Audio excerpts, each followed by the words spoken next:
We've had to get used to extreme conditions for our socialising, and the next stage of the roadmap that means we'll be allowed back inside looking out at our wild and windy weather can't come soon enough for most of us.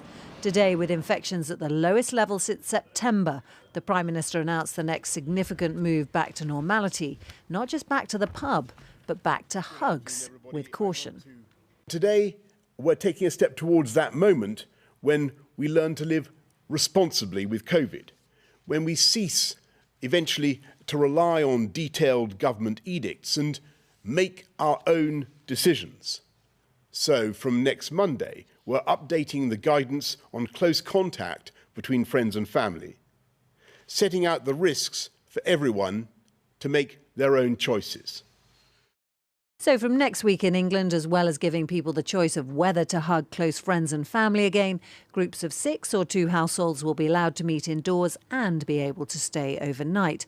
And it will be legal for up to 30 people to meet outside. You'll also be able to eat and drink inside pubs and restaurants, while places like hotels, cinemas and children's soft plays will reopen.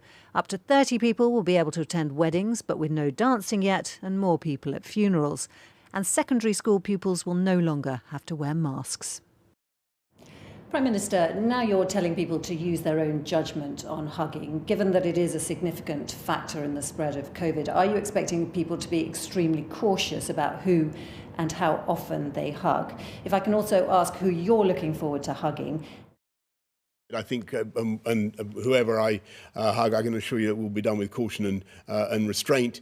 I'm not going to act it out now, but I think we all know what we mean. It's about basic common sense. Next Wednesday. Little Phoebe Hills, who was born in lockdown, has only ever met some of her close family online.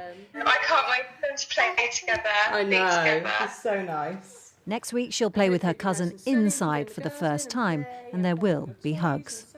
And I think it's good they're kind of letting people decide, because some people I don't think will want to, and that's absolutely fine.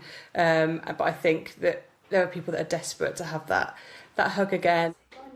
The Prime Minister also said we're on track to lift all legal restrictions from June the 21st, a big step in Phoebe's and all our lives. Romilly Weeks, News at 10.